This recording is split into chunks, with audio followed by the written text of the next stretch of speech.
In the past, society deemed that a child under the age of 7 wasn't old enough to educate.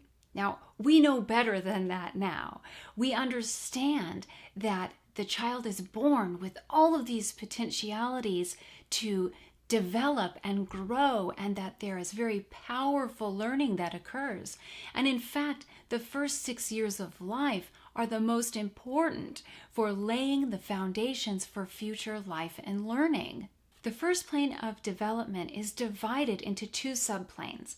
The first subplane is from 0 to 3 and is considered a time of creation.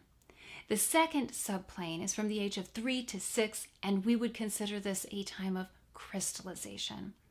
It's in this first subplane that is characterized by the unconscious absorbent mind, where the child is taking in everything that surrounds it. It is listening to language, it is creating language, it's observing and then creating movement, creating order, creating culture.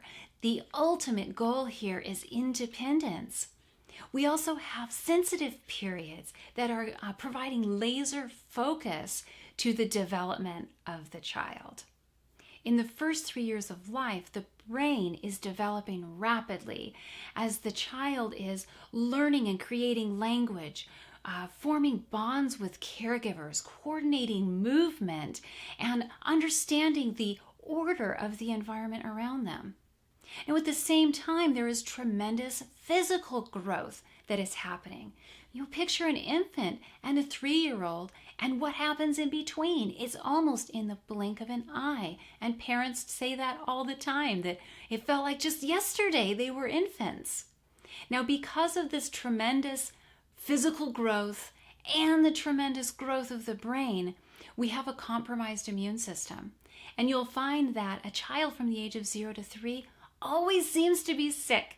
Maybe a runny nose or a cold. I remember my daughter, it felt like she always had a cold in the first 3 years of life. This compromised immune system is because the body is sending all of its energy towards the growth of the brain and the growth of the body. The home is said to be the best place for a child to be in the ages of 0 to 3, where they're surrounded by language, they're surrounded by culture, they are observing and being a part of the care of the home and the daily routines. They're going out into the world, to the grocery store, taking care of the outdoor environment of their home. They are perhaps a participant in some of the small chores of the home. This is key for the child to begin adapting, creating movement, creating language, creating order. Dr. Montessori realized that not every family could keep their child home for the first 3 years of life. So she created the Nido. And the Nido is a specifically prepared environment for the child of birth to 18 months of age. This is an environment where a child has freedom of movement to develop and coordinate. They're surrounded by language, love, and respect. They're supported by trained adults in assistance to infancy, and they also engage in toilet learning. Now, from 18 to 36 months, a more appropriate environment for this child would be a young child's house because they are good walkers, and that can be dangerous to infants who are still on the floor.